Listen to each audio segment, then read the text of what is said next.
देखंतु कृषि विभाग ओडिशा एने मध्य ट्वीट करी एबे सूचना जारी करिछि। आज पवित्र नुआखाई अवसर में आरंभ होइछि सीएम किसान योजना।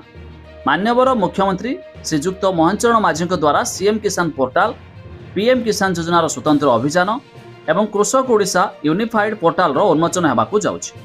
तबे एथिरे आज टंका मध्य सरकार पठाइछंती, जाकि कालिया योजना परिवर्ते ए सीएम किसान योजना मध्य आरंभ होइतिला।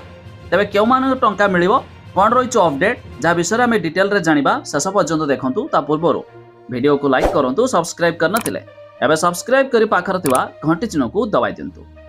देखंतु सीएम किसान सहायता प्राय 46 लाख क्षुद्र और नाममात्र चाषी एवं भूमिहीन कृषक परिवार को आज मध्य टंका पठाइछि।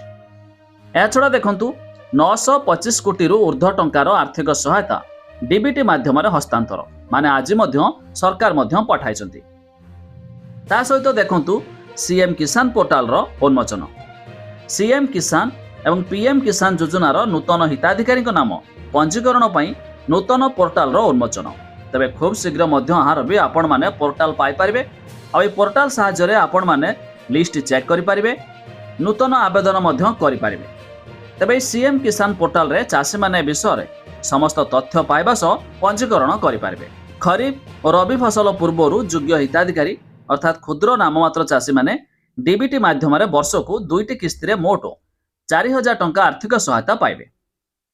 या छड़ा प्रथम 2000 नुआखाई आज दि जाइछि। सेहीपरि अवशिष्ट अर्थराशि अक्षय तृतीय प्रदान कराजिबो।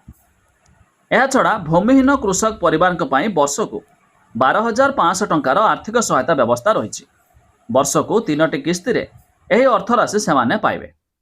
तबे आपण माने अधिक जानिया पाई लिस्ट चेक करिया पाई जदि डिटेल रे जानिया पाई चाहउछंती, वेबसाइट रो लिंक आमे डिस्क्रिप्शन रे देइछु, आपण माने जाई मध्य चेक कर दे पारिबे।